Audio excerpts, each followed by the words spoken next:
प्रणाम, मैं हूं हिमांशु द्विवेदी और आपका स्वागत है हमारी खास पेशकश चर्चा में। चर्चा के तहत आज हम फिर एक बार उस मुद्दे पर बात कर रहे हैं जो पिछले तकरीबन एक साल से इस देश के अंदर चर्चा का विषय बना हुआ है। संदर्भ किसान आंदोलन के रूप में है। लखीमपुर घटना ने एक बार फिर किसान आंदोलन को सुर्खियों में लाया हुआ है। लखीमपुर खीरी उत्तर प्रदेश का एक पूर्वांचल का इलाका, जहां पर केंद्रीय गृह राज्य मंत्री अजय मिश्रा के बेटे और समर्थकों पर आरोप है कि उन्होंने प्रदर्शन कर रहे किसानों पर गाड़ी चढ़ा दी। उसका नतीजा 4 किसानों की असमय मौत से हुआ। उग्र किसानों ने बदले में भाजपा से जुड़े हुए कार्यकर्ताओं और ड्राइवर पर हमला कर दिया। नतीजा 3 भाजपा कार्यकर्ताओं की मौत और अजय मिश्रा के परिवार से जुड़े हुए ड्राइवर की भी असमय मौत उस घटना में हो गई। खबर यह भी है कि एक पत्रकार भी इस घटना का शिकार हुआ और उसकी भी मौत हो गई। कुल मिलाकर 9 जानें इस हादसे में चली गई। उत्तर प्रदेश, जहां पर 4 महीने बाद ही चुनाव होने हैं, विपक्षी दलों ने इस मामले को हाथ से न जाने का फैसला लिया। पूरा विपक्ष देश से निकलकर उत्तर प्रदेश की ओर दौड़ पड़ा, चाहे वह प्रियंका गांधी हो, चाहे वो संजय सिंह हो और चाहे लखनऊ में रह रहे अखिलेश यादव हो।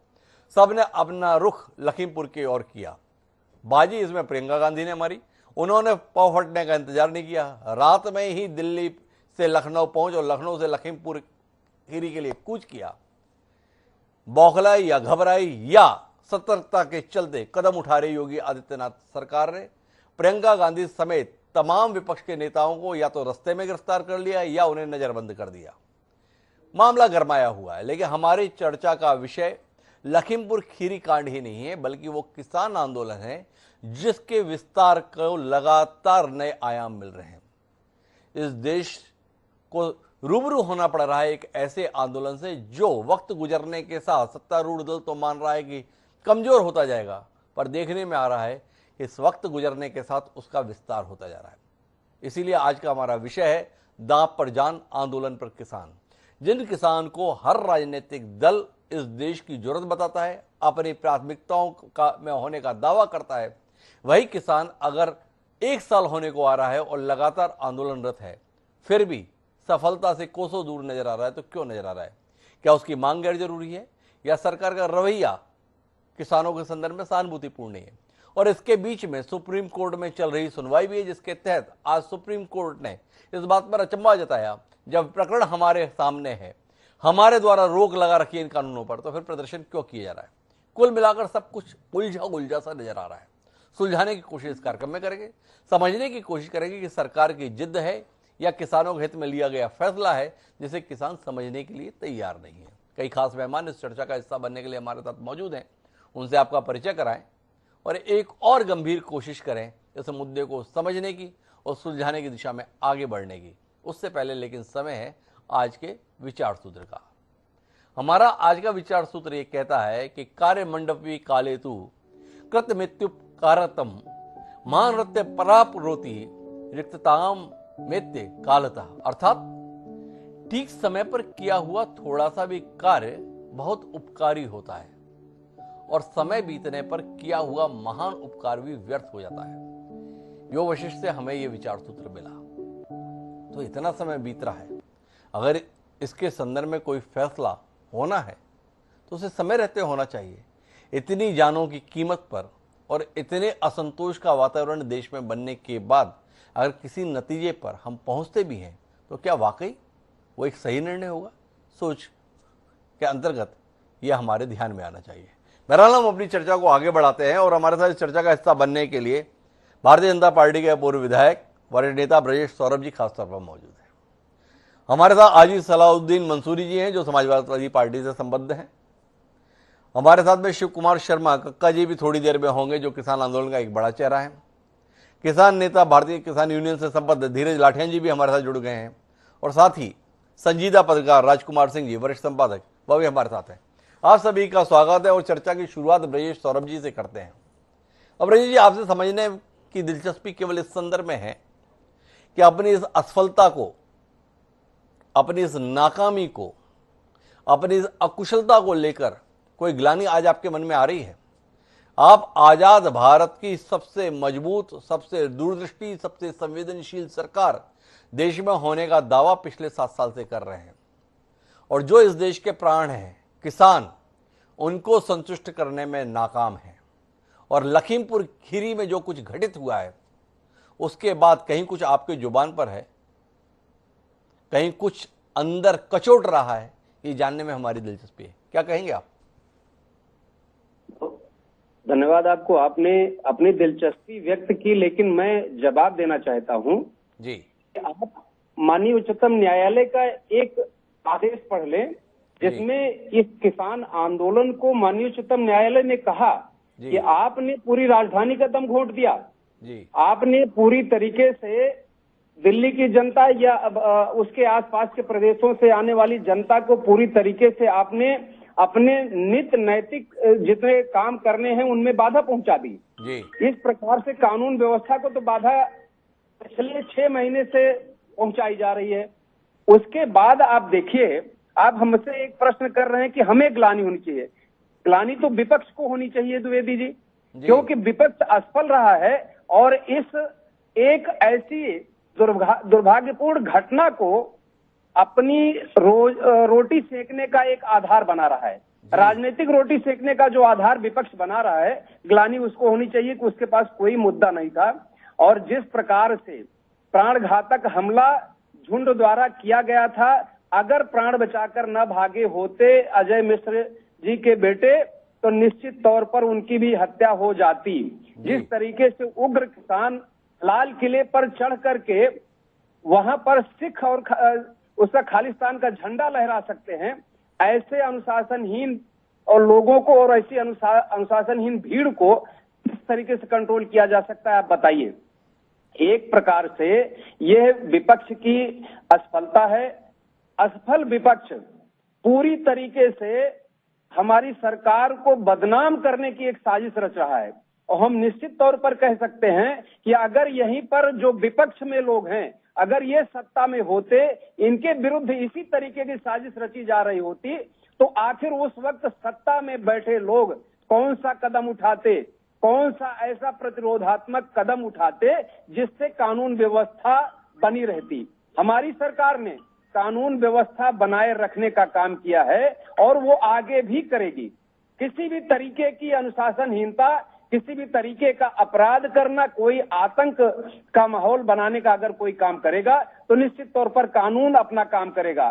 सरकार कानून का पालन कराने के लिए बनी है और जिस तरीके से कानून का उल्लंघन लोग कर रहे हैं, वो चाहे किसानों की आड़ में अपराधी हो, आतंकवादी हो, कौन लोग हैं हम नहीं जानते, लेकिन जिस तरीके का ये माहौल खड़ा किया जा रहा है, ये विपक्ष को अपनी ग्लानि, उसको ग्लानिग्रस्त होना चाहिए, हमको नहीं। भाई आप इनकार कर रहे हैं, हमको कोई ग्लानि नहीं होनी चाहिए। आप तो एक मजबूत सरकार चला रहे हैं। आपकी मजबूत सरकार के रहते इतने समय तक लोग सड़कों पर क्यों बैठे रह जा रहे हैं? देश की अदालत के द्वारा तो अलग अलग फैसले दिए गए हैं, उन फैसलों को पलटने के लिए आप संसद का सहारा लेकर नए कानून बनाकर सामने आ जाते हैं, तब तो आपको सुप्रीम कोर्ट का कथन, सुप्रीम कोर्ट का फैसला ध्यान में नहीं आता। दूसरी बात आपसे जानने में है, एक दुर्भाग्यपूर्ण घटना हो गई तो विपक्ष जो है उसका लाभ उठाने की चेष्टा कर रहा है। दुर्भाग्यपूर्ण घटना हुई क्यों? जो आंदोलनरत किसान थे लखीमपुर खीरी में, उनके ऊपर गाड़ी चढ़ाई गई, इसको लेकर कोई शर्मिंदगी, कोई अफसोस, कोई मन में कष्ट है आपको ब्रजेश जी?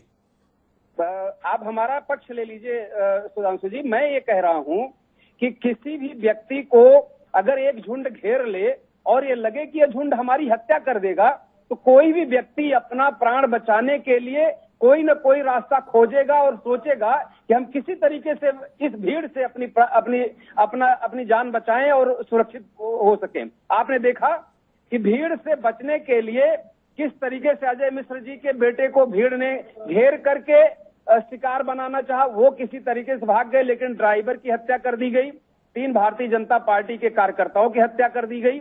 आखिर आप मीडिया के लोग और अन्य लोग ये प्रश्न क्यों नहीं करते, भारतीय जनता पार्टी के कार्यकर्ताओं की भी हत्या हुई है, अजय मिश्र जी के बेटे पर प्राणघातक हमला हुआ है, उनके ड्राइवर की हत्या की गई, इनका पक्ष कौन लेगा? आपने बड़ी ही विवेक सम्मत बात आपने कही है, कितनी सराहना करूं आपकी वो कम होगी। लेकिन एक सवाल आपके लिए मेरे पास में है। आपने स्वयं कहा कि अजय मिश्र के बेटे, देश के सम्माननीय केंद्रीय गृह राज्य मंत्री, उनके बेटे को घेर लिया गया था क्या करते जान बचाने के लिए? जैसे भी हुआ वो जान बचाकर भागे। ये स्वयं ब्रजेश सौरभ, भारतीय जनता पार्टी के जिम्मेदार नेता, पूर्व विधायक, इस कार्यक्रम में कह रहे हैं। और अजय मिश्रा ये बयान दे रहे थे कल तक कि मेरा बेटा तो वहां था ही नहीं, मेरा बेटा वहां मौजूद ही नहीं था, मेरे बेटे की वहां मौजूदगी थी ही नहीं। तो अब ब्रजेश सौरभ जी, सवाल आपसे है कि मिथ्या वाचन के लिए, झूठ बोलने के अपराध में क्या अजय मिश्रा के खिलाफ कार्रवाई नहीं होनी चाहिए? इस देश का केंद्रीय गृह राज्य मंत्री खुले आम झूठ बोल रहा है। अगर आपकी बात में भरोसा करूं तो क्या ब्रजेश सौरभ मानते हैं कि उनके खिलाफ भी कार्रवाई होनी चाहिए, क्योंकि वह जाने अनजाने एक अपराधी को, अपने बेटे को बचाने के लिए झूठ बोल रहे हैं? आपने प्रश्न जो किया उसका जवाब मैं दे रहा हूं, उसको आप बिल्कुल कैटेगराइज करके आप सुन लीजिए। मैंने कहा कि घटनास्थल से सुदूर भीड़ ने अजय मिश्रा जी के बेटे को घेर लिया और अजय मिश्रा जी ने कहा कि मेरा बेटा वहां पर नहीं था। हमारी दोनों बातें सत्य इसलिए हैं कि अजय मिश्रा जी ने कहा कि जहां पर आंदोलनकारी थे बेटा वहां पर नहीं था, लेकिन कहीं दूर उनके बेटे को भीड़ ने घेर लिया, ये जानकर के कि अजय मिश्रा जी गृह राज्य मंत्री जी का बेटा है। और आक्रोशित भीड़ ने एक माहौल को, शांतपूर्ण माहौल को खराब करने के लिए घेरा और वो प्राण बचा करके भागे। भीड़ के सामने कोई भी व्यक्ति जैसे ही अपनी जान पर आती है, कोई भी व्यक्ति उस वक्त रास्ता नहीं सोचता कि किधर भागे। उस वक्त कोई भी व्यक्ति प्राण बचाने के लिए किसी भी तरीके से भागता है। उसमें कहीं पर अजय मिश्रा जी के कथन में और मेरे कथन में विरोधाभास कहां दिख रहा है?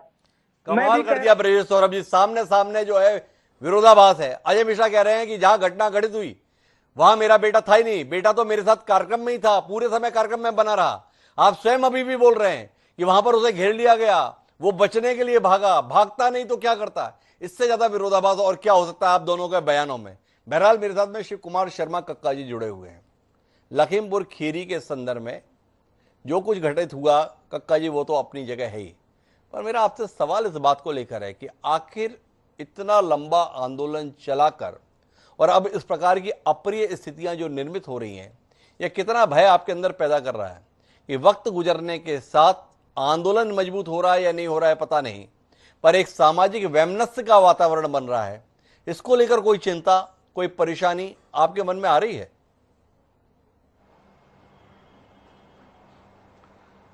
देखिए, जो घटना घटी निश्चित तौर से बहुत निंदनीय है, शर्मनाक है। और ये आंदोलन में को सरकार ने हमेशा एक कोशिश की है कि आंदोलन हिंसक हो जाए। चाहे पहले कहा कि हम लोग खालिस्तान के हैं, उसके बाद कहा कि ये एक राज्य का है, उसके बाद हम देशद्रोही हो गए, मीनाक्षी लेखी कहती कि हम मवाली हैं, और ये तमाम हम पर आरोप लगाते गए। हम अहिंसक आंदोलन अभी तक चलाते रहे और अभी चल रहा है, आंदोलन बरकरार है। ये जो घटना घटित हुई है, इसके पीछे का जो कारण है उसमें गृह राज्य मंत्री जी मुख्य रूप से दोषी हैं। उसमें देखिए, तराई के किसानों में ज्यादातर किसान बाहर के आके बसे हुए हैं और वो एक खास समुदाय के लोग हैं। उनके बारे में मिश्रा जी लगातार अनाप शनाप वहां पर बातें करते रहे हैं और वीडियो सारे चैनल ने देखा है, आपने भी देखा होगा कि देश का गृह राज्य मंत्री, केंद्र का गृह राज्य मंत्री इस भाषा में कहेगा कि सुधर जाओ नहीं तो हम 2 मिनट में ठीक कर देंगे। खट्टर साहब कहते हैं लठ निकालो और मैं जमानत करा दूंगा आप लोगों की। तो ये जो भाषा है, ये लोकतंत्र में ऐसी भाषा गुंडे या मवाली बोला करते हैं। कोई गौरवशाली देश के पद पर, संविधान पद पर बैठे हुए व्यक्तियों को ये भाषा शोभा नहीं देती है। तो वो ये भाषा भी भड़काऊ भाषा है उनकी। ये यहाँ से बात प्रारंभ होती है और मौर्य साहब के कार्यक्रम में काले झंडे दिखाने के लिए जो किसान जा रहे हैं और मौर्य साहब नहीं आए तो सारे किसान लगभग वापस लौट जाते। पर जब लौट जाते कुछ किसान बचते हैं तो उनका बेटा आता है और 3 गाड़ियों से आके वो किसानों को कुचलते हैं। 2 किसान की तत्काल मौत हो जाती है। अभी जांच जारी बकाया है, जांच होगी, वो अलग विषय आएगा। सवाल इस बात का खड़ा यहाँ होता है कि मिश्रा जी ये कहते रहे कि मेरा बेटा मेरे साथ था। अगर बेटा तुम्हारे साथ था तो हमारे पास भी वीडियो है तुम्हारे बेटा के द्वारा गाड़ी को कुचलने के, और उस पर एफआईआर क्यों हुई? आप गृह मंत्री हैं, केंद्र में आपकी सरकार है, राज्य में आपकी सरकार है। अगर आपका बेटा दोषी नहीं होता तो कोई ये पुलिस प्रशासन या सरकार में इतनी हिम्मत नहीं है कि आपके बेटे पर एफआईआर दर्ज कर दे। एफआईआर दर्ज हुई है, इस बात की पुष्टि होती है कि इनका बेटा उस घटना में मौजूद था, उसने इस घटना को अंजाम दिया है, जो निश्चित तौर से बहुत निंदनीय है। जो भी मौतें हुई हैं चाहे वो कैसी हो, हिंसा बिल्कुल भी इस देश में बर्दाश्त नहीं की जानी चाहिए। हिंसा की हम निंदा करते हैं, गांधी के देश में इस प्रकार की हिंसा कभी नहीं होना चाहिए, पर जो हुई है वो बहुत शर्मनाक है। अभी आगे जो घटनाक्रम में चल रहा है कि हम सिंगू बॉर्डर पर बैठे हुए हैं, 10 महीने हमको हो गए हैं, 706 किसान हम अभी तक शहादत दे चुके हैं जी। और आगे आंदोलन की हमारी रूपरेखा है कि सरकार ने हमको कहा 11 राउंड चर्चा की, 1 राउंड अमित शाह के साथ चर्चा हुई, बिंदुवार चर्चाएं हुई हैं। सरकार बार बार ये कहती रही है कि एक फोन कॉल दूरी पर है, दरवाजे खुले हैं, पर सरकार हमेशा हमको निमंत्रण भेजती थी, लेटर भेजती थी, नाम की सूचियां भेजती थी, और गेट पास हमको मिलते थे कि इतने बजे पर इतने समय में विज्ञान भवन में आपको आना है, और सरकार अपनी बसें लगाती थी और बसों से लेकर हमको बैठक तक बुलाया जाता था। तो ऐसा कोई कार्यक्रम, केवल सरकार जुमलेबाजी कर रही है। 23 जनवरी को हमारी आखिरी वार्ता हुई है, 23 जनवरी से सरकार ने कोई वार्ता नहीं की है। अमित शाह जी के साथ जब हमारी चर्चा हुई तो उन्होंने बात कही और स्वीकार की कि हमसे गलती हुई है कि हमने किसानों को कॉन्फिडेंस में नहीं लिया जी। अब ये ऑर्डिनेंस जारी हो गया है तो हम मिल बैठ के आपस में इसमें संशोधन कर सकते हैं। हमने ये कहा कि चलिए 3 कानून पर रार है, बनी हुई है, तो एमएसपी पर गारंटी के कानून को लेकर सरकार ने हमसे समय मांगा था 4 दिन का। ये हमको कॉमर्स मिनिस्ट्री से भी सलाह लेना पड़ेगी और तमाम विभागों से सलाह लेना पड़ेगी। तो सरकार हम पे समय लेती गई, परंतु एमएसपी पर सरकार बचती रही। हमने मंत्री जी को कहा कि वो पत्र की कॉपी हमारे पास में है जो प्रधानमंत्री जी ने उस कमेटी के, जब वो सीएम थे और चेयरमैन बनाए गए थे, तो उन्होंने मनमोहन सिंह को खत लिखा था कि एमएसपी का लाभ केवल देश के 6% किसानों को मिलता है, सभी किसानों को तब मिलेगा जबकि एमएसपी गारंटी का कानून बन जाए। सरकार एमएसपी तय करती है पर उसमें खरीदी सुनिश्चित करने के लिए कानून आवश्यक है। ये मोदी जी ने अपने पत्र में लिखा था। अब मोदी जी प्राइम मिनिस्टर है तो वो अपनी बात का पालन क्यों नहीं कर रहे हैं? और अगर एमएसपी पे गारंटी के कानून की बात सरकार करती है, माहौल अच्छा बनेगा, और अच्छा माहौल बनेगा तो कोई हल निकलेगा। डायलॉग से ही समस्या का समाधान होगा, बगैर डायलॉग के समस्या वहीं की वहीं खड़ी रहेगी। और सरकार 23 जनवरी से आज ये इतने महीने हो गए हैं, 9 महीने के आसपास होने जा रहे हैं, कोई चर्चा सरकार ने नहीं की है, केवल जुमलेबाजी करती रही सरकार, जुमलेबाजी करती रही, ये कहना है शिव कुमार शर्मा कक्का जी का। लेकिन कक्का जी आपसे एक सवाल है, भारतीय जनता पार्टी और सत्तारूढ़ दल का ये आरोप है कि कुल मिलाकर अब आप विपक्ष के हाथों के खिलौने बन गए हैं। विपक्ष आपके माध्यम से अपनी राजनीति कर रहा है और हर मामले में तुरंत दौड़ पड़ता है। उत्तर प्रदेश की घटना के संदर्भ में भी राकेश टिकैत को जाने की इजाजत दे दी गई, लेकिन विपक्ष के नेताओं को रोक दिया गया है। क्या कहेंगे आप? विपक्ष आपके इशारे पर खेल रहा है या विपक्ष के इशारे पर आप खेल रहे हैं? देखिए, वो अपने नैतिक धर्म दायित्व का पालन कर रहे हैं। अगर किसान कुचले जाएंगे, किसान मारे जाएंगे, किसानों के साथ अन्याय होगा, 706 किसान शहीद हो जाएंगे, तो विपक्ष का भी नैतिक दायित्व है और धर्म है कि वो सरकार की इस नाइंसाफी के खिलाफ खड़े हों। कल उनको भी कटघरे में जवाब देना पड़ेगा। हम लोग किसी के हाथों में नहीं खेल रहे हैं। हम लोगों की एक संयुक्त किसान मोर्चा है, उसकी कमेटी है, उसके 9 मेंबर हैं, 9 मेंबर में से एक मेंबर मैं भी हूं, और हम लोग संयुक्त मोर्चा जो निर्णय करता है वो पूरे देश के किसान संगठन पालन करते हैं। ये बार बार आरोप लगता है कि कहीं हम बोर्ड के हाथों में खेल रहे हैं, या ये कहना बहुत आसान है, आरोप लगाना बहुत आसान है। अगर विपक्ष में इतनी ताकत होती तो विपक्ष सत्ता में बैठा होता। विपक्ष के पास 44 सांसद कांग्रेस के पास में है, 10-10, 5-5 बाकी लोग के पास में, तो विपक्ष बहुत ताकतवर नहीं है। पर विपक्ष जितना भी है वो किसानों की जायज मांगों को लेकर अपने नैतिक धर्म का पालन कर रहा है। एक और सवाल आपसे, फिर मैं हाजी सलाउद्दीन मंसूरी साहब के पास जाना चाहूंगा काका जी, और जानना ये चाहूंगा कि उत्तर प्रदेश के सरकार के साथ डील करते हुए आपके किसान नेता इतने नरम क्यों हो गए? लखीमपुर खीरी के लिए पूरा विपक्ष दौड़ रहा था। प्रियंका गांधी अभी तक हिरासत में है, अनशन पर बैठ गई हैं, उपवास कर रही हैं कि जब तक किसानों से मिल नहीं लूंगी कुछ खाऊंगी नहीं। अखिलेश यादव घर से उठा लिए गए हैं, जयंत चौधरी दौड़ पड़े हैं, शिवपाल यादव नज़रबंद हैं। पर इसके बावजूद भी आपने मांग रखी थी 2 करोड़ रुपए का मुआवजा मिले मृतकों को, सरकारी नौकरी मिले, अजय मिश्रा की बर्खास्तगी हो, बेटे की गिरफ्तारी हो, पर पता चला 45 लाख रुपए का मुआवजा और साथ में 8 दिन गिरफ्तारी के लिए समय। थोड़ा अचंभा है। अगर आप इस नतीजे पर हैं कि दोषी अजय मिश्रा के बेटे हैं तो ये 8 दिन की मोहलत किस लिए? देखिए, जिन परिवारों में कैजुअलिटी हुई है उन परिवारों के साथ स्थानीय नेताओं ने और जो टिकैत साहब पहुंच गए थे उन्होंने संवाद किया और उनके मानसिक स्थिति को देखते हुए उनकी रजामंदी से ये राजीनामा हुआ है। तो उसमें हम लोग, नेट बंद था, 144 धारा लगी हुई थी, कोई लोग वहां हम लोग पहुंच नहीं पा रहे थे और नेट बंद होने के कारण हम लोगों का संवाद भी वहां प्रॉपर नहीं हो पा रहा था। कुछ लेट संवाद हमको मिलता रहा वहां से किसी प्रकार से जी। अब ये समझौता हुआ है तो उसमें ज्यादातर रजामंदी उन पीड़ित परिवारों की है जी। तो पीड़ित परिवारों की रजामंदी इस प्रकार से। मेरे साथ में हाजी सलाउद्दीन मंसूरी साहब है।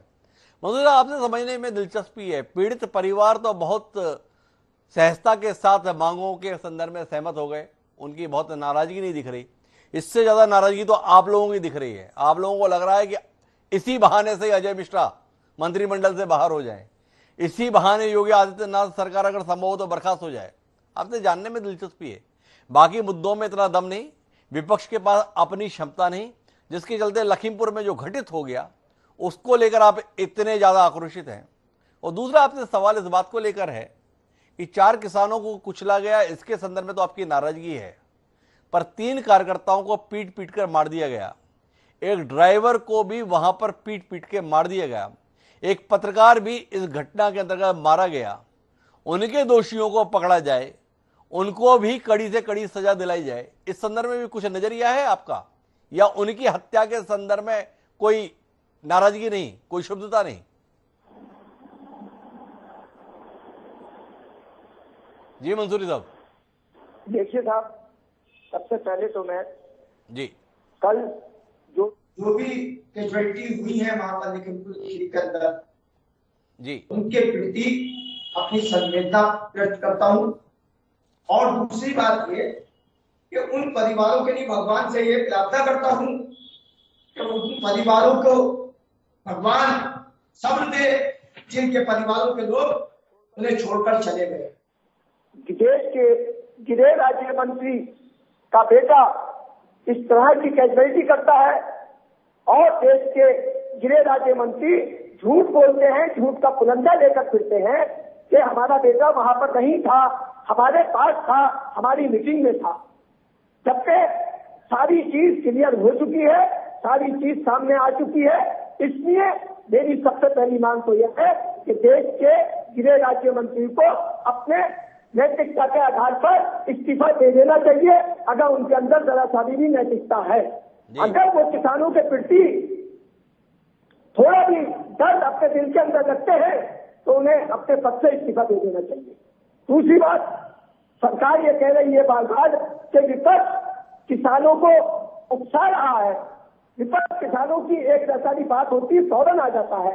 अरे तो भाई, अगर तुम किसानों के इतने हितैषी हो तो फिर तुम उन 10 महीने से जो किसान सड़कों पर पड़ा है, अपना परिवार छोड़ के, अपना घर छोड़ के, इस करारी धूप में, इस बारिश के अंदर, तो तुम उनकी मांगे मान क्यों नहीं लेते? क्यों उनकी मांगों को मानकर उनको घर जाने से क्यों नहीं देते? क्या बात है?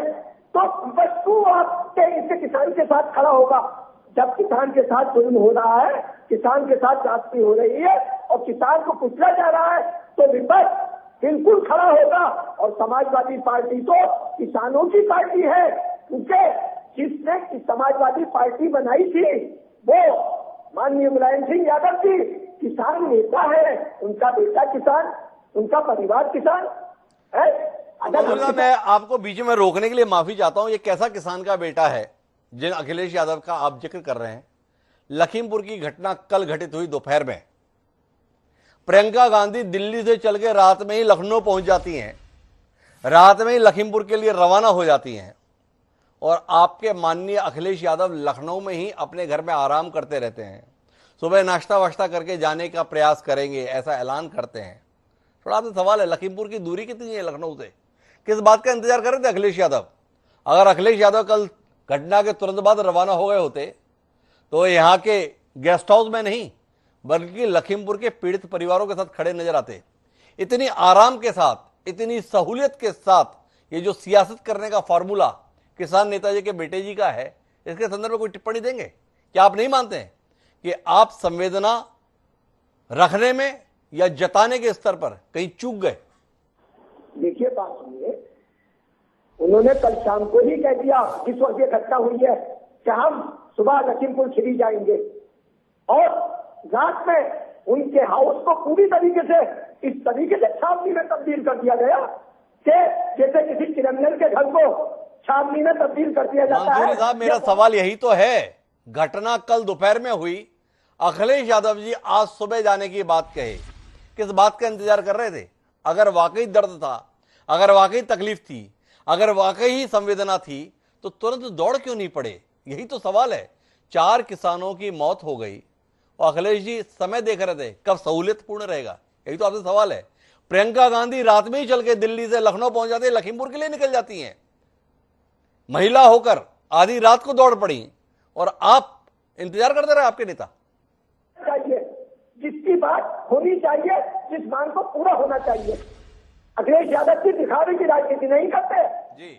अखिलेश यादव जी बिल्कुल दूध का दूध और पानी वाली राजनीति करते हैं कि दूध का दूध कर दो, पानी का पानी निकाल दो अलग। जी, दिखावे की राजनीति के नहीं करते। मंसूरी साहब का ये कहना है हम तो किसानों के साथ ही रहेंगे, हमारी तो पार्टी ही किसानों की पार्टी है, किसान नेता की बनाई हुई पार्टी है। मुझे राजकुमार सिंह जी के पास जाना है, लेकिन उससे पहले धीरज लाठियान जी के पास जाना चाहता हूं। लाठियान जी, थोड़ा अलग नजरिए से इसको देखना चाहता हूं घटनाक्रम को। भारत सरकार से जुड़े हुए राजनीतिक दल अर्थात भारतीय जनता पार्टी का अमूमन कहना यह रहा कि कुल जमा ये 2.5 राज्यों का आंदोलन है, पंजाब, हरियाणा और पश्चिम उत्तर प्रदेश। आपसे जानना चाहता हूं कि ये घटना अब इस आंदोलन को क्या स्वरूप देगी, इसके संदर्भ में कुछ आप हमसे साझा करेंगे कि इस घटना ने इस आंदोलन के स्वरूप के संदर्भ में आगे की क्या राह बनाई? जी देखो, 2 राज्यों का आंदोलन हो या 2.5 राज्यों का आंदोलन हो या 1 राज्य का आंदोलन हो या मुट्ठी भर किसान हो, है तो किसान जी। वे जितने भी है उसके आंकड़ा लगा के उससे सरकार उसका सोल्यूशन निकालने का मामला रखती हो।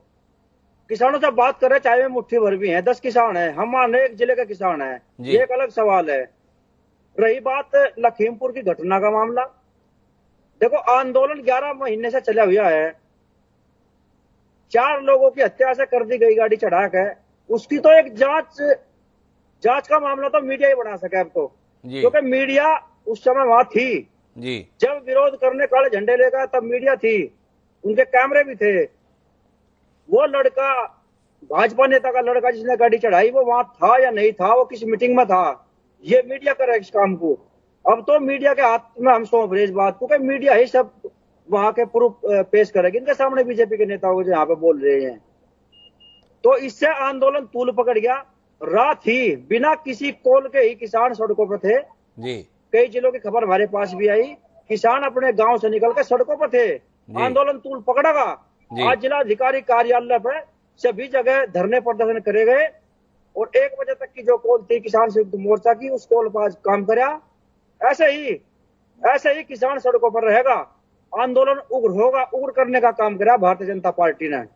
क्यों? हरियाणा के खट्टर जो है, हरियाणा के खट्टर, उनका कुछ समय पहले बयान आया था कि 1500 लोग लठेत हम तैयार कर देंगे। लठेत मतलब लट्ठे वाले, जी। वो तैयार करेंगे और जो आंदोलनकारी किसान है उन पर हम उनसे जवाब देंगे, उन लक्ष्यों से हम निपटेंगे आंदोलनकारी किसानों से। उसके बाद में लखीमपुर की घटना हो जाती है। तो ये सब कुछ शासन के इशारे पर हुआ है। बीजेपी नेता का जो लड़का जिसने हिंसक कार्रवाई वहां की गाड़ी चढ़ाने का काम किया, शासन के इशारे के बिना हो नहीं सकता। आंदोलन कुचला नहीं जा रहा। आंदोलन कुचलने की रोना साजिश बहुत रच दी, अब किसानों को कुचलने लगे। सीधी बात हमारी इनसे यही है कि हिंसक कार्रवाई पे आ गए कि किसान भी हिंसा करे, जगह जगह किसान हिंसा करे, देश में किसान हिंसा करे, और आप इसे दूसरा रूप दे दो इनके प्रदर्शन को, इनके आंदोलन को। ये मामला है इनका। तो कुल मिला के आंदोलन को कुचलने के साथ साथ अब किसान को कुचलने लगे, ये धीरज लाठियान जी का कहना है। मेरे साथ में इस देश के संजीदा पत्रकारों में शुमार राजकुमार सिंह जी खासतौर पर मौजूद हैं। राजकुमार जी, सरकार को और भारतीय जनता पार्टी को ये उम्मीद रही कि जैसे जैसे वक्त गुजरेगा, अब वो दौर नहीं रहा जिसमें आंदोलन ज़्यादा समय तक ठहर पाता है, तो ये आंदोलन कमज़ोर पड़ेगा। अभी सैकड़ों की संख्या में, फिर हज़ारों की संख्या में, फिर लाखों की संख्या में पहुँचे, ये वापस उल्टे क्रम में आएंगे और फिर कुछ ही लोग रह जाएंगे। पर वक्त गुजरने के साथ आप भी महसूस कर रहे होंगे कि परिस्थितियाँ और विकराल हो रही हैं और विकट हो रही हैं, और साथ साथ सामाजिक द्वेष की भी एक परिस्थिति बन रही है। क्या देख पा रहे हैं आप? क्या वाकई इस आंदोलन से निपटने के लिए, इस मुद्दे को सुलझाने के लिए सरकार के स्तर पर वाकई वो प्रयास हैं जिससे समाधान निकले, या किसान आंदोलन के संदर्भ में जिनके हिस्से में बागडोर है, जिसमें एक शिव कुमार शर्मा कक्का जी एक महत्वपूर्ण हस्ताक्षर हमारे साथ कार्यक्रम में भी बैठे हैं, इन्होंने रुख ही ऐसा ले लिया है, रवैया ही अपना ऐसा ले लिया है, अड़ियलपन ऐसा ले लिया है, जिसमें चाहकर भी कोई सरकार समाधान ला कैसे सकती है? किस नजरिए के साथ हैं आप? हिमांशु जी, अभी कक्का जी ने जो कुछ कहा, मुझे लगता है उससे एक उम्मीद की किरण सहमति की दिशा में जरूर दिखी। कक्का जी ने कहा कि पिछली बार जो बातचीत हुई थी, सरकार ने 4 दिन का समय मांगा एमएसपी पर कानून बनाने के लिए। अगर मैं सही समझ रहा हूं, अगर गलत समझ रहा हूं तो कक्का जी मुझे सही कर दें, संशोधन कर दें उसमें। इसका मतलब अगर एमएसपी पर कानून बनाने को सरकार तैयार हो जाती है जी, तब क्या 3 कृषि कानूनों को वापस करने की या रद्द करने की मांग छोड़ने पर संयुक्त किसान मोर्चा विचार कर रहा है? मुझे कम से कम ऐसा संकेत कक्का जी की बातचीत से लगा। मैं राजकुमार जी आपको रोकता हूं, आपसे इस बात को और विस्तार दूंगा। मैं कक्का जी के पास ही चलता हूं। जो आपने सवाल उठाया बड़ा मौजू है, बड़ा महत्वपूर्ण है। आपने जिस संकेत को समझा है, कक्का जी से पूछते हैं कि क्या एमएसपी की गारंटी बाकी 3 कानूनों से जुड़ी हुई आशंकाओं को खत्म कर देती है? क्या ये एक उम्मीद की किरण जगाती है? कक्का जी, देखिए, इससे माहौल अच्छा बनेगा जी, और जब अच्छा माहौल बनेगा कि सरकार हमारी मांगों पर संजीदा से विचार कर रही है, तो अच्छा माहौल बनने के परिणाम फिर अच्छे आते हैं जी। अभी माहौल में तो वार्ता ही बंद है 23 जनवरी से जी। तो, और मैं बार बार कह रहा हूं कि वार्ता से ही समस्या का हल होगा। जब सरकार वार्ता नहीं करना चाहती है, तो मेरा एक सवाल है आपसे, सरकार और संयुक्त किसान मोर्चा दोनों ही क्या जिद पर नहीं अड़े हुए हैं? आप भी बोलते हैं कि बात करना चाहते हैं, केंद्रीय कृषि मंत्री नरेंद्र सिंह तोमर भी बोलते हैं हम बातचीत करने के लिए हमेशा तैयार हैं। आपकी जिद यह रहती है कि हम बात केवल इस पर करेंगे कि कानून रद्द होगा। उनका कहना है कि कानून रद्द नहीं होगा, केवल इसके बाद में कोई भी बातचीत होगी। आप लोगों ने खुद ही अपने आप को इतना अड़ा लिया है कि बातचीत शुरू कैसे हो?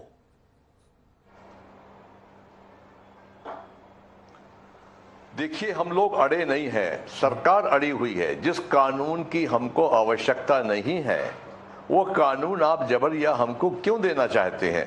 यहां से हमारा प्रश्न खड़ा होता है कि उस कानून के दुष्परिणाम आपके सामने आ रहे हैं। मध्य प्रदेश में ई अनुज्ञा एक पोर्टल है, 90 मंडियां हमारी मध्य प्रदेश की इस कानून के चलते बंद हो चुकी हैं। सारी फसलें 50% समर्थन मूल्य से नीचे बिकी हैं। किसान कंगाल हो गया है, खेती में लगातार लागत आप बढ़ाते जा रहे हैं और उस अनुपात में फसलों के दाम नहीं बढ़ पा रहे हैं। और जिस कानून के बारे में बार बार बिंदुवार चर्चा हुई है कि साहब इसमें कोई भी सेक्शन हमारी लाभ का नहीं है, आवश्यक वस्तु अधिनियम का परिणाम सरकार भुगत रही है कि तेल आसमान छू रहा है, खाने का तेल, दालें बहुत महंगी हो रही हैं क्योंकि जमाखोरी पर पूरी छूट है उस कानून में। मैं कक्का जी आपको रोकता हूं। सुप्रीम कोर्ट की आज की टिप्पणी है, सुप्रीम कोर्ट की बेंच थी जस्टिस खानविलकर की अध्यक्षता वाली, उन्होंने कहा किस बात पर कर रहे हैं प्रदर्शन, क्यों कर रहे हैं प्रदर्शन? 11 जनवरी को हमने इस कानून पर रोक लगा दी है, ये कानून प्रभावी ही नहीं है। जब कानून प्रभावी नहीं है तो आप इन कानूनों के आधार पर परिणाम का दावा कक्का जी कैसे कर ले रहे हैं? जो कानून देश में लागू ही नहीं हुआ, देश की सर्वोच्च अदालत ने जिन कानूनों को स्थगित किया हुआ है, तो उसके बाद में आप इतने आराम से इस कार्यक्रम में कह दे रहे कि इन कानूनों के चलते देखिए क्या हालत हो गई, सब बर्बाद हुआ जा रहा है, सब बिगड़ गया है। देश की सर्वोच्च अदालत कह रही है कि ये कानून तो अस्तित्व में ही नहीं है, अभी हमने रोक लगा रखी है। सच कौन बोल रहे हैं, सुप्रीम कोर्ट या कक्का जी? देखिए 5 जून को ऑर्डिनेंस का नोटिफिकेशन हुआ जी, 5 जून से कानून प्रभावी हुआ जी। सुप्रीम कोर्ट ने रोक कब लगाई है? 11 जनवरी। सुप्रीम कोर्ट ने काफी समय के बाद रोक लगाई है जी। तो उतने समय में 5 जून से जून, जुलाई, अगस्त, सितंबर, अक्टूबर, नवंबर, दिसंबर, जनवरी, फरवरी, तो ये इतना समय में जिस कानून का दुष्परिणाम सामने आया है आपके जी, वो बाकी जब ये कानून पूरा प्रभावी होगा जी, तब क्या गति किसान की होगी? नंबर 1, सुप्रीम कोर्ट हम नहीं गए, ना हम सुप्रीम कोर्ट जाना चाहते, और सुप्रीम कोर्ट ने स्टे दिया है, इस पर रोक लगाई है, इसको कैंसिल नहीं किया है, इसको निरस्त नहीं किया है। हमारी मांग है कि कानूनों को निरस्त करें और एमएसपी पर गारंटी का कानून बनाए। तो सुप्रीम कोर्ट कह रहा है किस आधार पर बैठे हैं? तो जो हमारा आधार है वो ये है कि आपने केवल स्टे दिया है, स्टे कभी भी वैकेंट हो सकता है, हम सरकार से चाहते हैं कानून वापस ले, ये हमारा आधार है। हम चाहते हैं इसे वापस लें। एक और सवाल मैं आपसे करूंगा कक्का जी, फिर आपको जाना भी है। सुप्रीम कोर्ट ने एक कमेटी बनाई थी, उस कमेटी की एक मियाद थी, वो कमेटी की रिपोर्ट अप्रैल में आ चुकी है, पर उस कमेटी की रिपोर्ट में क्या है ये अभी तक सार्वजनिक नहीं हुआ।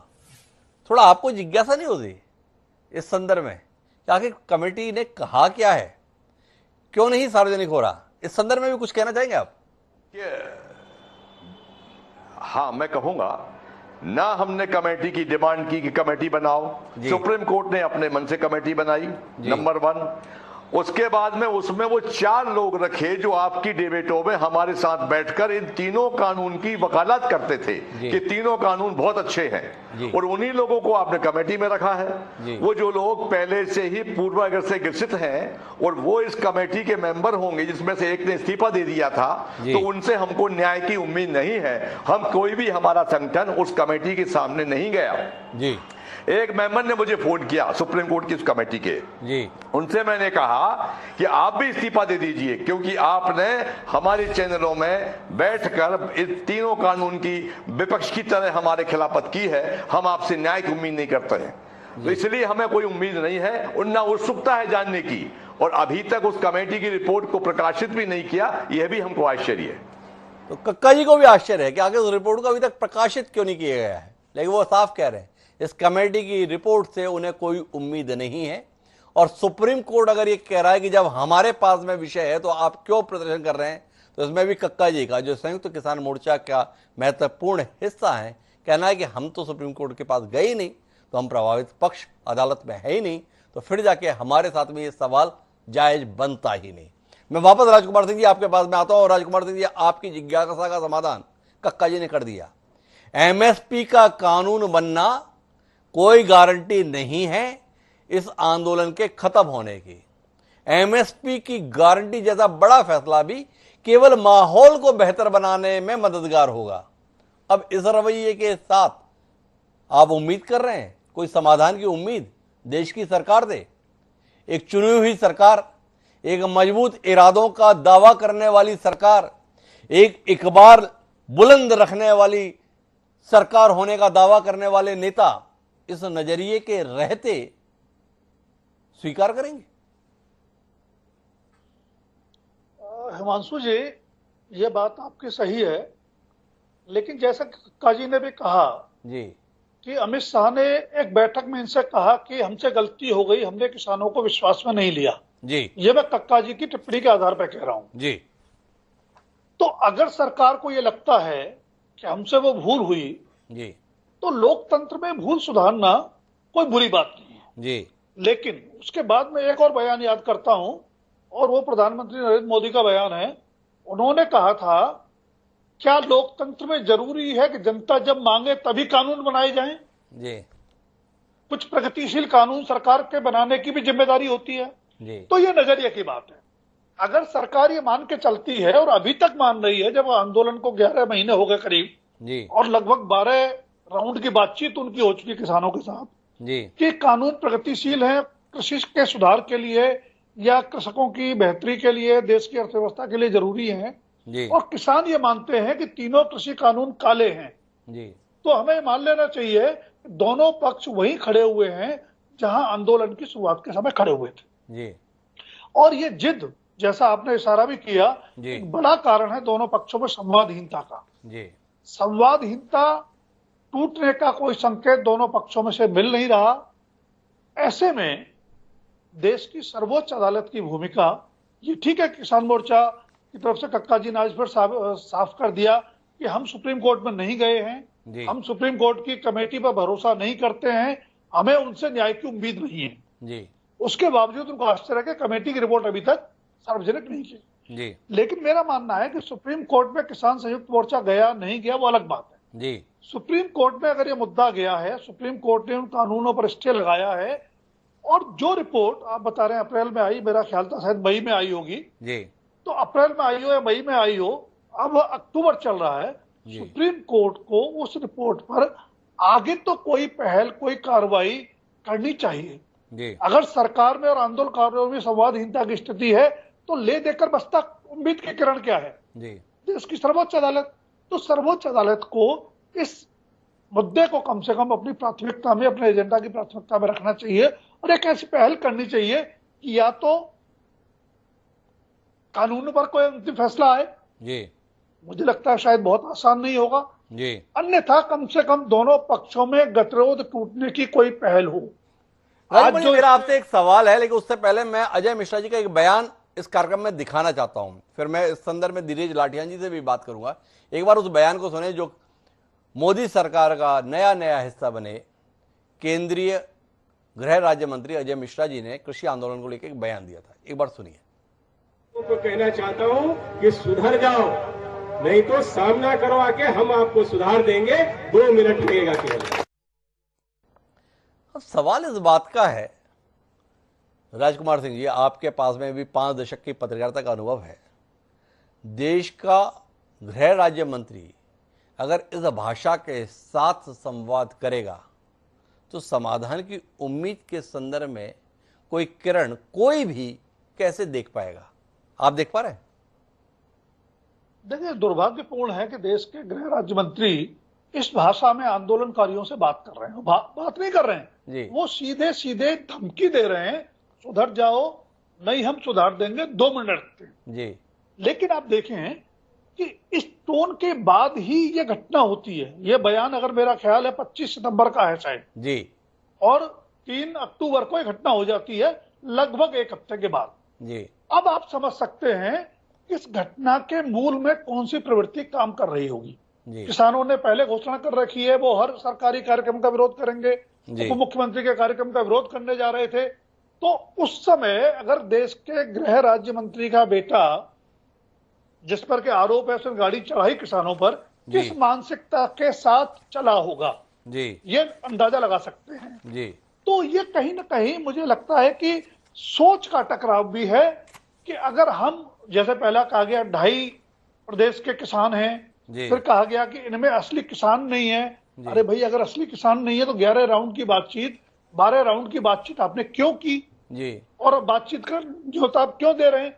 कुल मिलाकर मुझे लगता है कि इस मुद्दे को सत्ता के अहम के साथ या सत्ता की ताकत के साथ टैकल करने की जरूरत नहीं है। सत्ता की संवैधानिक जिम्मेदारी के साथ, जो संविधान की शपथ के साथ आपको मिलती है देश के हर नागरिक के साथ समान व्यवहार करने की, उसके जान माल की सुरक्षा की, उसको बेहतर जीवन स्तर देने की, बेहतर जीवन स्तर देने की। ये राजकुमार सिंह जी का कहना है। मैं धीरज लाठियां जी के पास जा रहा हूं और धीरज लाठियां जी, आपसे समझना चाहता हूं, क्या आप महसूस नहीं करते हैं कि आपने अपने तौर तरीकों से इस सरकार के इकबाल को चुनौती दे दी है और ये चुनौती ही समाधान में बाधा बन रही है। आप इस सरकार से सुलह नहीं चाहते हैं, आप इस सरकार से मदद नहीं चाहते हैं, आप इस सरकार से संवेदना नहीं चाहते हैं, बल्कि इस सरकार को उसकी हैसियत दिखाना चाहते हैं और वह हैसियत देखने के लिए सरकार तैयार नहीं है। यही गतिरोध का मूल कारण है। ऐसा नहीं है, जब भी बातचीत करने को रास्ता निकालने की बात चले, इधर से कुछ नरम रवैया हो जी। माननीय नरेश टिकैत जी का कई बार बयान आ लिया कि बातचीत सरकार करे तो हम बातचीत करने को तैयार हैं, मामला निपटाना चाह रहे हैं हम भी। किसान 11 महीने से आंदोलित है, अपने कामकाज भी छोड़ लिए। जब भी कोई मामला निपटाने की बात आए, बातचीत करने का कोई भी मामला निकले, उससे पहले ये कुछ ना कुछ कार्रवाई करते हैं जी। हरियाणा में क्या पिछली बार मैंने अभी कहा था थोड़ी देर पहले, जो यहाँ पे ये बीजेपी के हमारे साथ वार्ता में बैठे इनके बीजेपी के भाट बन के बैठे, इनसे पूछो आप इन बातों को, आप इनसे पूछो, मंत्री का बयान पूछो, आप खट्टर का बयान इनके सामने लाकर दिखाओ। ये सब कुछ कौन कर रहा है, कौन हिंसक बना रहा है इस आंदोलन को? इन लोगों ने ये सुलझाना नहीं चाहते। आरोप किसान संयुक्त किसान मोर्चा पर लगाते हैं, किसान नेताओं पर लगाते हैं। भारतीय जनता पार्टी मुद्दे को निपटाना नहीं चाहती जी। विपक्ष का बहाना बनाते हैं लोग। कहाँ है विपक्ष? विपक्ष तो सड़कों पर आवेगा, विपक्ष तो मुद्दा बना होगा। क्यों आप मुद्दा बनवा रहे विपक्ष के मामले में? अभी हम फिर यही बात कह रहे, जब किसानों को वे तीनों बिल मंजूर नहीं, तो किसके लिए वे बिल बना रहे हैं, किसके लिए वे कानून ला रहे हैं? उसे वापस ले लो अपने को। बातचीत किसानों के साथ में सरकार नहीं करना चाहती। एक कोल की दूरी मोदी जी ने बताई थी, कहाँ है वह एक कोल? अब तक हमें तो पता लगा कहाँ है वह एक कोल। ये मामले को निपटाना नहीं चाहते। इनका मकसद है, ये दंगई है लोग जी। बीजेपी के लोग दंगई हैं जी। हिंदू मुस्लिम का दंगा हो, सरकार का किसानों का दंगा हो, या जातिवाद का कोई दंगा हो, ये तो भाई भाई को लड़ा रहे। जगह जगह स्थानीय मामलों में भी भाई भाई को लड़ा रहे, जातिवाद में लड़ा रहे। ये तो हत्यारे हैं, हत्यारे हैं। ये इस तरह की हत्याएं करवा के, जब 2014 में इन्होंने दंगा करवा, 13 में, 14 में इनकी सरकार आई, इस तरह से अब भी चाह रहे हैं ये इसे पूरे भारत को ये दंगे में झोंकना चाह रहे हैं। अब माध्यम बना रहे हैं इस आंदोलन को। धीरज जी, मेरा आपसे सवाल है, आप स्वयं बोल रहे हैं ये तो हत्यारे हैं, ये तो दंगा कराना चाहते हैं, ये तो माहौल बिगाड़ना चाहते हैं। अगर ऐसा चाहते हैं तो वो उसमें सफल भी हो रहे हैं। लखीमपुर खीरी की घटना के संदर्भ में दिख रहा है कि आपके लोग 4-4 लोगों की हत्या कर दिए। अगर गाड़ी चढ़ी तो उसके बदले में आपके लोगों ने क्या किया? सामने पीट पीट के वो वीडियो सामने पूरे देश में घूम रहे हैं। लोगों के आंदोलन के संदर्भ में भावना बदल रही है। एक भावना बदली थी 26 जनवरी के संदर्भ में, लाल किले के संदर्भ में जो हुआ था, जो ट्रैक्टर कुदा कुदा के लोगों को भगाया था। और अब लखीमपुर के संदर्भ में वो दृश्य दिख रहे हैं जिसमें आंदोलनकारी पीट पीट कर जो है लोगों की हत्या कर दे रहे हैं। आपको नहीं लग रहा है कि वक्त गुजरने के साथ आपके लिए चुनौती बढ़ रही है? वक्त गुजरने के साथ आपके लिए अपने आंदोलन को शांतिपूर्ण बनाए रखना मुश्किल हो जा रहा है। कैसे निपटेंगे इससे? इस घटना के बाद तो आपके लिए चुनौती और बढ़ गई। देखो, अगर दंगा करवाने की भावना किसान नेताओं की हो या किसानों की होती है, तो वे काले झंडे लेकर एक विरोध प्रदर्शन निकले थे। वहां पर शांतिपूर्वक तरीके से विरोध कर रहे थे। वे हिंसा तो किसान तो कहीं भी कर सके। हिंसा फिर किसान तो बहुत बच रहा है इनके साथ झगड़ा करने से, बहुत बचा हुआ है किसान। किसान चाह रहा है कि शांतिपूर्ण तरीके से मामला निमट जा, किसान लौट के अपने घर को आ जा। किसान उलझना नहीं चाह रहा बिल्कुल भी। ये शुरुआत कर रहे हैं लोग वहां से, उसके बाद क्या हो रहा वो एक अलग मामला है। शुरुआत किसान ने कहीं नहीं करी। आप दिल्ली जाने की बात कर रहे हैं, लाल किले पे। लाल किले का जोन सा रास्ता दिया गया था प्रशासन शासन के द्वारा, उससे दूसरे रास्ते को किसानों को भटका दिया वहां से। शुरुआत कौन कर रहा है? ये लोग शुरुआत कर रहे हैं। आप आंदोलन को जैसा भी अलग रख दो, अगर आंदोलन को अलग रख दो आप, इनका दिमाग आंदोलन से अगर हट गया तो हिंदू मुस्लिम पर ले जाएंगे इस देश को। ये तो करवाओगे कुछ ना कुछ, ये तो करवा के ही मानेंगे। धीरज जी का ये कहना है। एक आखिरी सवाल और करता हूं धीरज जी आपसे। किसान आंदोलन एक जगह, लखीमपुर की घटना एक जगह। योगी आदित्यनाथ सरकार ने जिस तरीके से इस मामले को संभालने की कोशिश की है, सुलह सफाई की कोशिश की, पीड़ित परिजनों और आपके नेता राकेश टिकैत के साथ संवाद किया, जो कुछ भी समाधान निकला, क्या उत्तर प्रदेश सरकार के प्रयासों से संतुष्ट हैं आप कि उसने इस घटना के संदर्भ में समय रहते ठीक कार्रवाई की या कोई असंतोष आपके मन में? ये इस बात को अगर कहते हो कि किसानों ने हिंसा करी, योगी आदित्यनाथ जो नेता भाषण दे रहे आपने भी सुनवा था, उस भाषण के हिसाब से नेता पर कार्रवाई करता। वो तो हमने नहीं कह दिया उसे हमने तो नहीं उकसा दिया आप इस तरह का भाषण दो। मोदी जी प्रधानमंत्री है, खट्टर का बयान देखो, उसे तो किसानों ने कहा आप ऐसा कहो, उस पर कार्रवाई कर दो। उस पर कार्रवाई तो नहीं करवा रहे लोग, उन पर कार्रवाई करवाओ। उन पे कार्रवाई करवाओ, ये कहना है धीरज लाठिया जी का। मेरे साथ में धनंजय शुक्ला जी जुड़ गए हैं, प्रवक्ता है भारतीय जनता पार्टी उत्तर प्रदेश के। उनसे समझने की कोशिश करता हूं। धनंजय जी, कुल मिलाकर किसान आंदोलन को टैकल करने में, उसको संभालने में मान रहे आप चूक गए, एक बड़ा नुकसान उठाने की दिशा में आगे बढ़ गए आप? देखिए हिमांशु जी, हमारी सरकार ने, आदरणीय मुख्यमंत्री जी ने साफ साफ कह दिया है कि जो भी घटना हुआ है उस पर ऑलरेडी न्यायिक जांच होगा, और जांच के साथ जो भी उसमें दोषी पाया जाएगा उसको बिल्कुल बख्शा नहीं जाएगा, चाहे जो भी हो। रहा सवाल क्या कहते हैं किसानों के लिए, तो ऑलरेडी सरकार ने उनको मुआवजा भी देने का ऐलान कर दिया, और साथ में जो इस तरह की घटना जो वहां पे मतलब इस तरह मुआवजा भी दे रही है, और उनकी सुरक्षा के लिए, नौकरी के लिए सारी चीजें ऑलरेडी सरकार ने बोल दिया है। और रहा सवाल घटने के लिए, तो घटना जो भी हुआ है, जो भी स्थल पर पाया जाएगा, न्यायिक जांच होगी, और पूरी जांच के साथ जो भी उसमें पाया जाएगा, मुख्यमंत्री जी का सीधा सीधा कहना है कि बिल्कुल छोड़ा नहीं जाएगा, XYZ कोई भी हो। पर आपसे जानने में दिलचस्पी है कि विपक्ष के नेताओं से डर क्यों गए हैं आप इतना?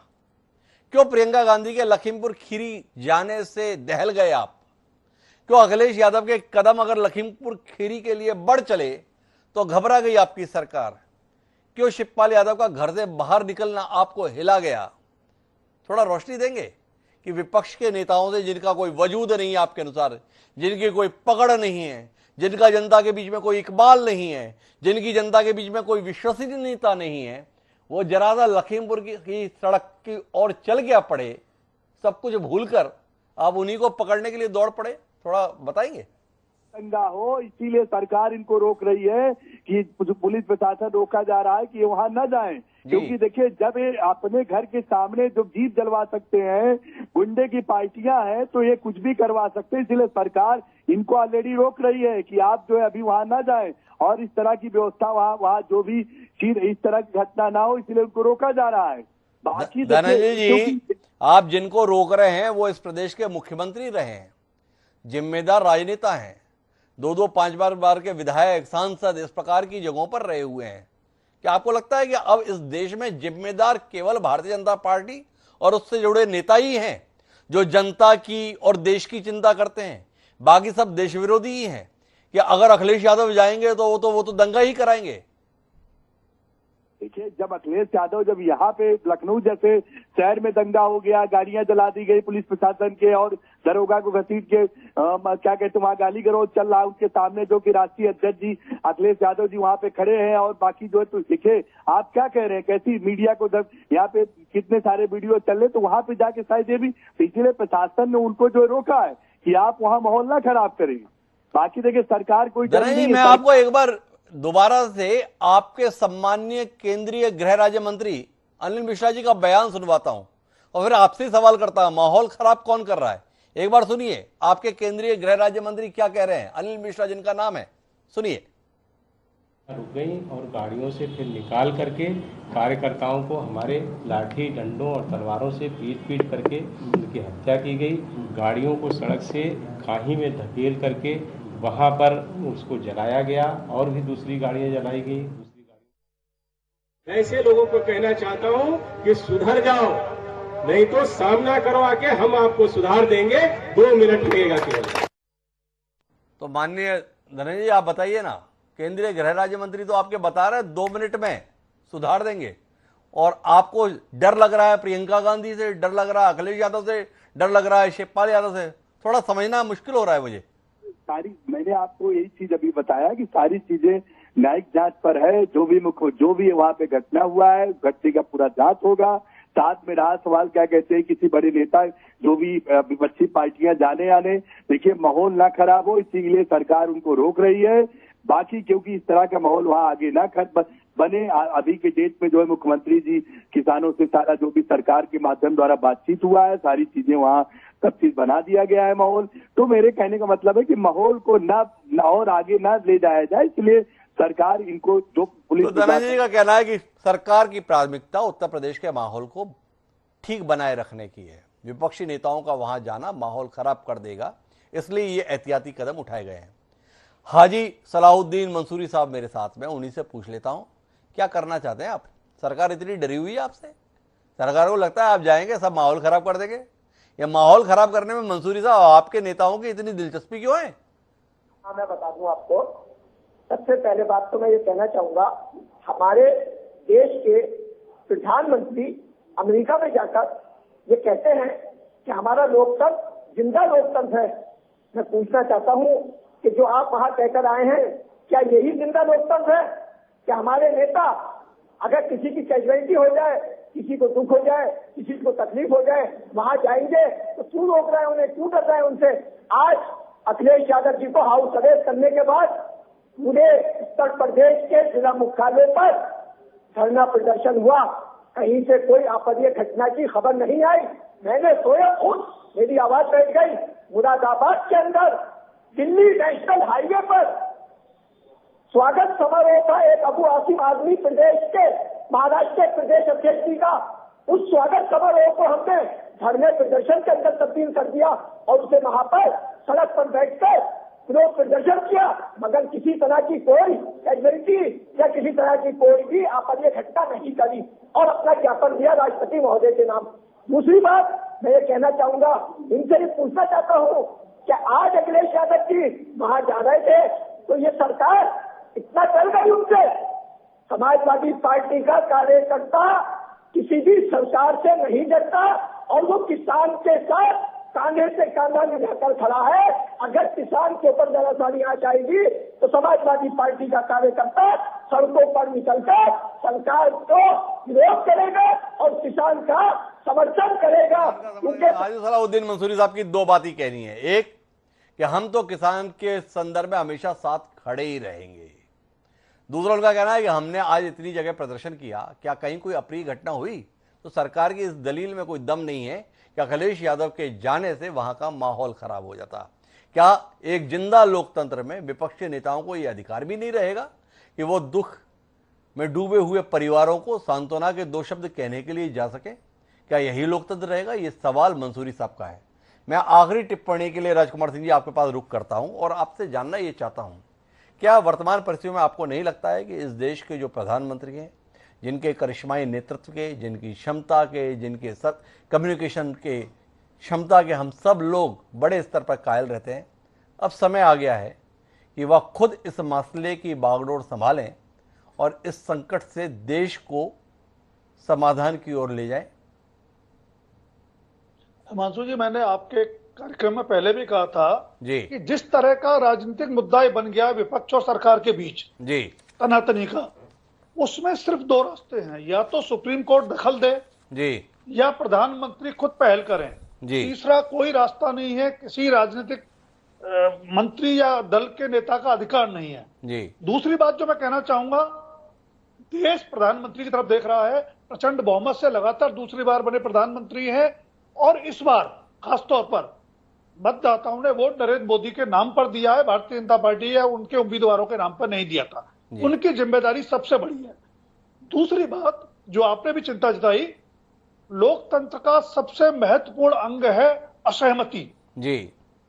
अगर पीड़ितों से राजनीतिक दलों के नेता मिलने जाते हैं, चाहे विपक्षी दलों के जाएं या सत्ता पक्ष के दल के जाएं, उनको ये अधिकार भी है और उनका ये दायित्व भी है। अगर आप उसको रोकते हैं तो आप माहौल बनाते नहीं है, माहौल बिगाड़ने की स्थितियां बनाते हैं। आपने हाथरस में देखा, वहां विपक्षी दलों को नहीं जाने दिया, वहां कोई राजनीतिक मुद्दा नहीं था, एक लड़की के साथ बलात्कार हुआ था, उसकी हत्या हुई थी, अब अलग तरह की घटना थी, तब भी आपने नहीं जाने दिया। अगर वो जाते तो शायद इस तरह का माहौल नहीं आज मीडिया में बनता या दिखता आपको, या विपक्ष को मौका नहीं मिलता मुद्दा बनाने का। यही बात किसान आंदोलन के संदर्भ में है। अगर आपने उसको सही से संभाला होता, संवादहीनता नहीं बनती, तो अब विपक्षी दलों को राजनीतिक मुद्दे को हाईजैक करने का मौका नहीं मिलता। तो कुल मिलाकर हम बात महत्वपूर्ण बात कि कोई भी घटनाक्रम के संदर्भ में विपक्ष को दूर रखने की जो ये नई सियासत देश में चल निकली है, चाहे वो राज्य सरकारों के संदर्भ में या देश की सरकार के संदर्भ में, वो एक स्वस्थ लोकतंत्र में सराही नहीं जा सकती। घटना होने पर विपक्ष को उससे दूर रखने की जबरिया कोशिश लोकतंत्र की जड़ों को मजबूत नहीं करती है। दूसरी महत्वपूर्ण बात यह है कि किसान आंदोलन की अब और अधिक अनदेखी देश हित में नहीं है। देश का भरोसा देश के प्रधानमंत्री के संदर्भ में है।